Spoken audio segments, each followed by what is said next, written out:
Dear viewers, Assalamu alaikum. You are learning English and I am Shafiq Islam with you. প্রিয় শিক্ষার্থী, তোমরা যারা HSC, SSC, honours অথবা degree পরীক্ষার্থী, তোমাদের সবারই জন্য একটি কমন বিষয়, সেটি হচ্ছে পাংচুয়েশন এন্ড ক্যাপিটালাইজেশন।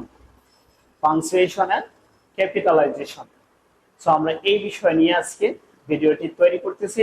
তারা আর দেরি নয়, অবশ্যই তোমরা সবাই ভিডিওটি দেখতে থাকো। সো প্রথম এখানে দুটি অংশ, একটি হচ্ছে পাংচুয়েশন আর একটি হচ্ছে ক্যাপিটালাইজেশন। তো আমরা জানি ক্যাপিটালাইজেশন মানে কি, বড় অক্ষরে লেখা, অর্থাৎ কখন আমার কি স্মল লেটার হবে এবং কখন ক্যাপিটাল লেটার হবে, এটি হচ্ছে আলোচ্য বিষয়। সো প্রথমত আমরা দেখব যে ক্যাপিটালাইজেশন আমার কোথায় কোথায় হতে পারে। ওকে, সো নাম্বার 1, যদি ভোকেটিভ কেস হয়। ভোকেটিভ কেস মানে হচ্ছে কাউকে সম্বোধন করা বোঝালে প্রথম অক্ষরটি ক্যাপিটাল হবে। নাম্বার 2, অক্ষর দ্বারা যদি গ্রেড পয়েন্ট বোঝায় তাহলে এই সেই জায়গা হচ্ছে ক্যাপিটাল হবে। গ্রেড পয়েন্ট যেমন হচ্ছে A grade, B grade, C grade, okay, D grade, তাহলে এই ক্ষেত্রে আমাকে ক্যাপিটাল লিখতে হবে। নাম্বার 3, যে কোনো ব্যক্তি, স্থান, স্থাপনা, জাহাজ, রেলগাড়ি, এদের যদি নাম বোঝায় তাহলে নাম হলে তখন হচ্ছে ক্যাপিটাল লিখতে হবে। ওকে, নাম্বার 4, যে কোনো ভাষার নাম, যদি ভাষার নাম বোঝায় তাহলে সেটি ক্যাপিটাল হবে।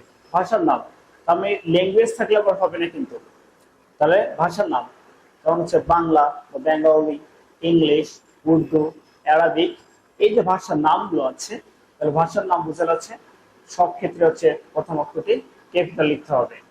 পরের নাম্বার, দিনের নাম বা মাসের নাম, রাইট? দিনের নাম বা মাসের নামে প্রথম অক্ষর ক্যাপিটাল লিখতে হবে, তবে ঋতুর নামে ক্যাপিটাল লিখতে হবে না। ওকে, নেক্সট হচ্ছে ধর্মীয় বই সহ যে কোনো বইয়ের নাম। আমি আবার বলছি, ধর্মীয় বই সহ যে কোনো বইয়ের নামে প্রথম অক্ষরটি ক্যাপিটাল লিখতে হবে। নেক্সট নাম্বার, সংক্ষিপ্ত ওয়ার্ড, দ্যাট মিনস অ্যাব্রিভিয়েশন অথবা হচ্ছে অ্যাক্রোনিম। অ্যাক্রোনিম, অ্যাব্রিভিয়েশন, এর প্রত্যেকটা অক্ষর হচ্ছে ক্যাপিটাল লিখতে হবে।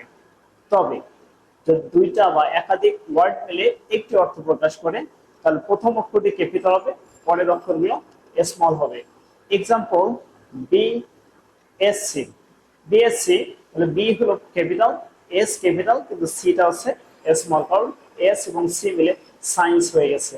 বিএসসি, এমএসসি, ওকে, তাহলে সেক্ষেত্রে আমার ক্যাপিটাল শুধু এসটা হবে, বাট স্মল হবে হচ্ছে সিটা, রাইট? তারপর যে কোনো সেন্টেন্সের প্রথম অক্ষরটি ক্যাপিটাল লিখতে হবে।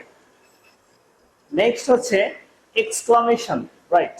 তাহলে এক্সক্লামেটরি চিহ্নের পর, আফটার এক্সক্লামেটরি চিহ্নের পর প্রথম অক্ষরটি ক্যাপিটাল লিখতে হবে। নেক্সট হচ্ছে স্যালুটেশন বা গ্রেটিং। স্যালুটেশন বা গ্রেটিং মানে সম্বোধন, দরখাস্ত বা চিঠির ক্ষেত্রে আমাদের সম্বোধন ইউজ করে থাকি। এই সম্বোধনের প্রথম অক্ষরটি ক্যাপিটাল হবে, মানে ডিয়ার ফাদার, সো ফাদারটা হচ্ছে ক্যাপিটাল লিখতে হবে। My dear mother, mother M হচ্ছে ক্যাপিটাল লিখতে হবে। ওকে, রাইট? তাহলে ক্যাপিটালাইজেশন আমরা বুঝতে পারলাম যে কোথায় কোথায় সেই ক্যাপিটালাইজেশন আমরা করব। এবার পরের ভিডিওতে আমরা চলে যাবো, সেটা হচ্ছে পাংচুয়েশন। কোন কোন জায়গায় আমরা পাংচুয়েশন ইউজ করতে পারবো। So stay connected with us for more videos. Please subscribe the channel. Okay, again, Allah Hafiz, Assalamu alaikum.